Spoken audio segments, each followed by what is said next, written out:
Hello, this is the Book Arist, and this is Morganville Vampires Blurbs edition. We'll read you all the blurbs at the back of the books and give you a little rating. Book 1, Glasshouses. College freshman Claire Danvers has had enough of her nightmarish dorm situation, where the popular girls never let her forget where she ranks in the school social scene. So why lesson 0? When Claire heads off campus, the imposing old house where she finds a room may not be much better. Her roommates don't show any signs of life, but they come out fighting when the town's deepest secrets come crawling out, hungry for fresh blood. This is actually a really good book for the first one, and it kind of introduces you on it, so I will give this book, because it's the first book, a 4 out of 5, because she's done a great job. Okay, Book 2, Dead Girls Dance. Claire has had her share of challenges, like being a genius in a school that favours beauty over brains, homicidal girls in her dorm, and finding out that her college town is overrun with the living dead. On the upside, she has a new boyfriend with a vampire-hunting dad, but when a local fraternity throws the Dead Girls Dance, hell is really going to break loose. Okay, this one is quite a really good book. It doesn't tell you that much in the blurb, but it's like massive.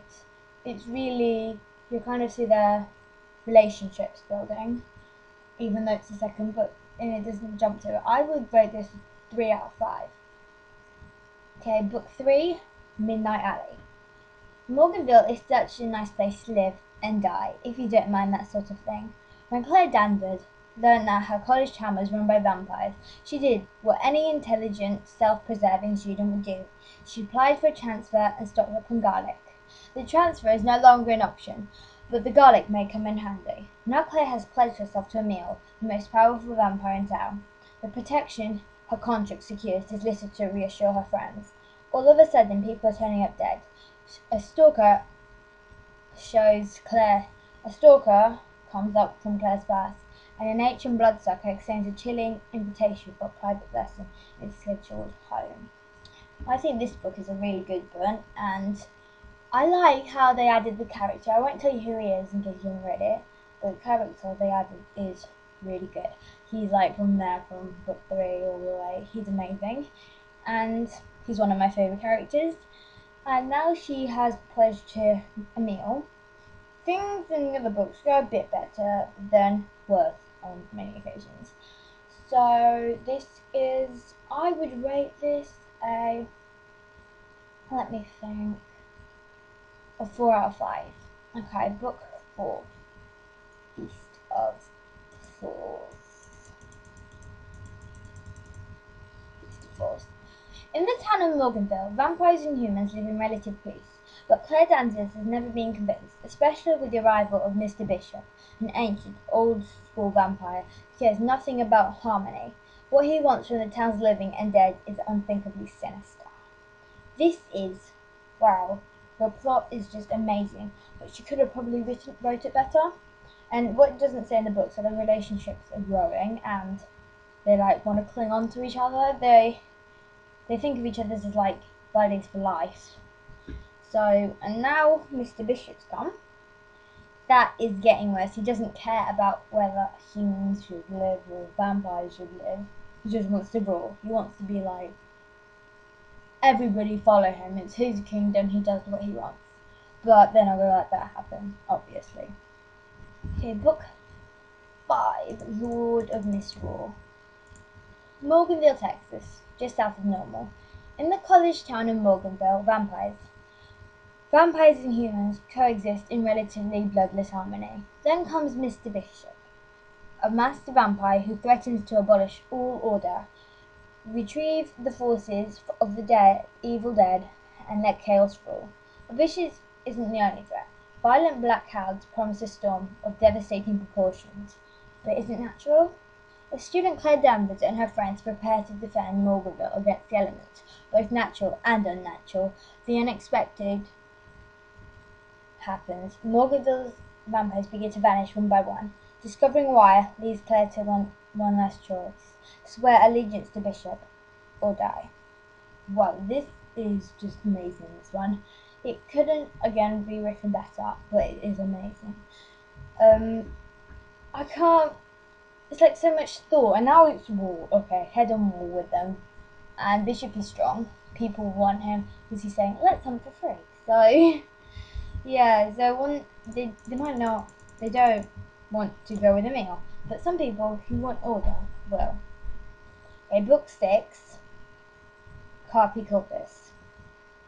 In the small town of Morganville, vampires and humans lived in relative peace until all the rules got rewritten when the evil vampire bishop arrived, looking for a lost book of vampire secrets. He kept a death grip on the town ever since. Now an underground resistance is brewing, and in order to contain it, Bishop must go to even greater lengths. He vows to liberate the town and all its inhabitants, the living and the undead. Claire Danvers and her friends are the only ones who stand in his way. But even if they defeat Bishop, will the vampires ever be content to go back to the old roots after having such a taste of power? This one is kind of confusing. And yeah, it's different. It's really good because it kind of finishes off because book 4 or 5 and now 6 1 is all about Mr. Bishop, so that's like a big problem. And it kind of finishes up, so it goes down a bit.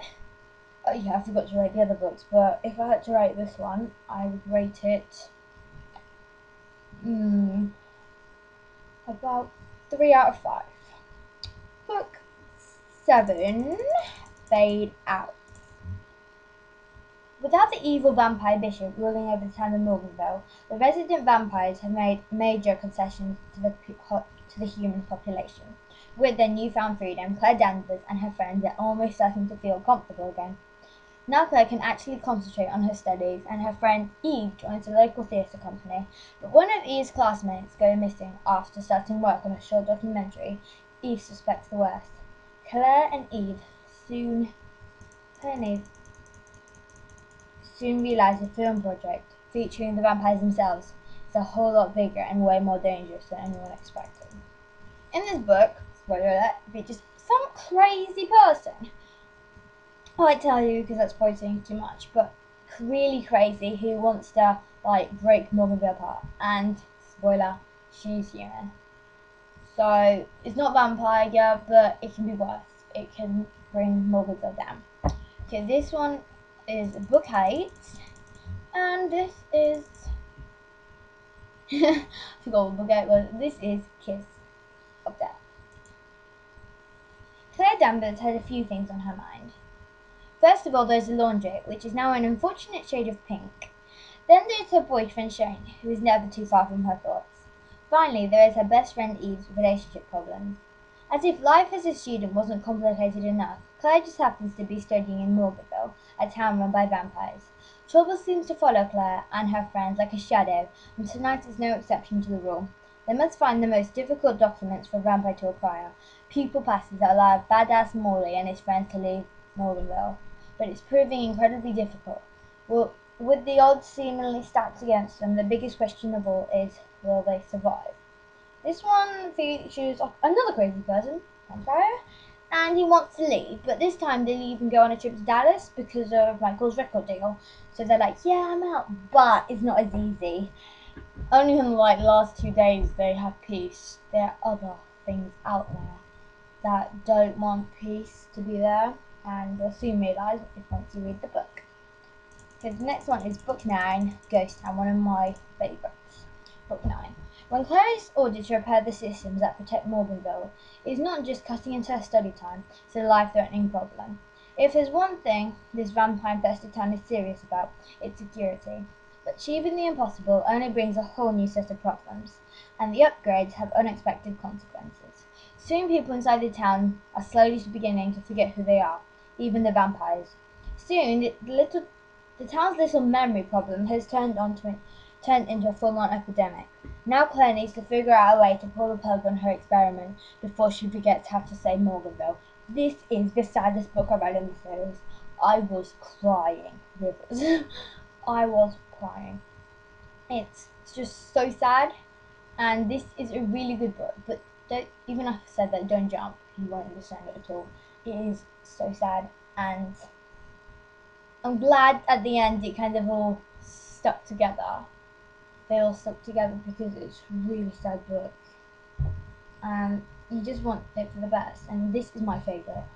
So I would rate this 5 out of 5, no exception. It is amazing. Okay, now book 10, Fight Club. Whoa, this one's cool. Fight Club. Morganville, Texas is a quiet college town where humans and vampires live in relative peace.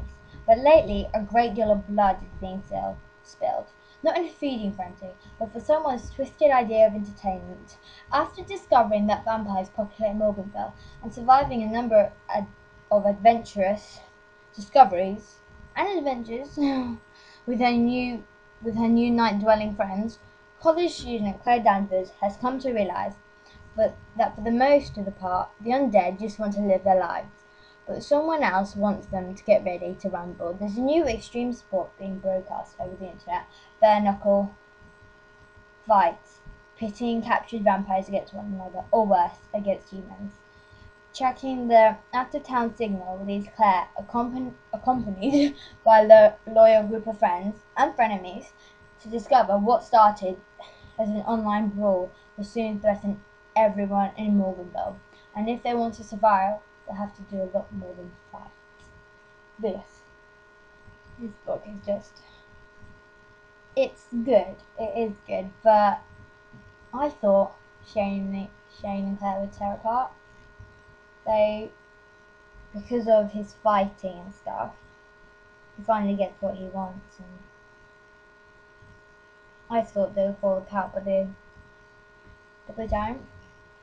So this one was also, I credit one bit, but that was just, I don't know what it was over. It was just, I felt them like going apart, and then every time you think something's okay is gonna happen, it goes OS. So I wouldn't really chill. Book 11, Last Breath. Claire Danvers is concerned when 3 vampires vanish from Morganville without a trace. The last person seen with them is someone new to town, a mysterious individual named Magnus. Claire is convinced creepy Magnus isn't human, but is he a vampire or something else entirely? Claire's hunt for answers leads her to solving another mystery that's long been puzzling her.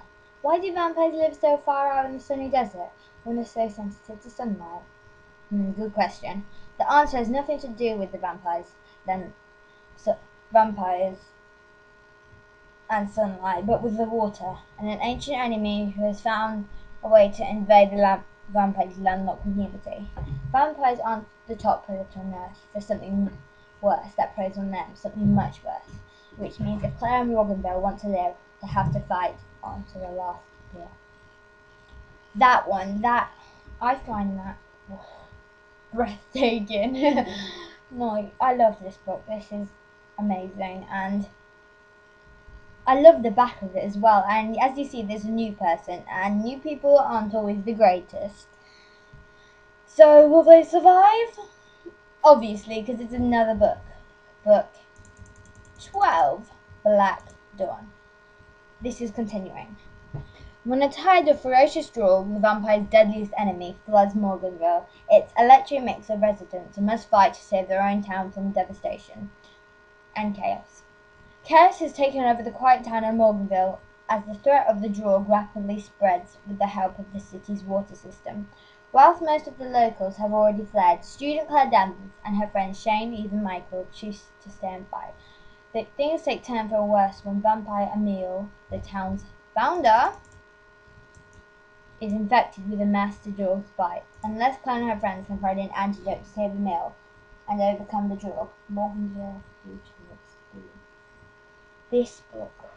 I haven't read it yet, but the back looks amazing. I just want to read it because, as you can see, I think this is going to be life-thing. Because Emil, the one that runs everything, who's helped Claire while Claire's helped her back. If she dies, I don't know what I'll do.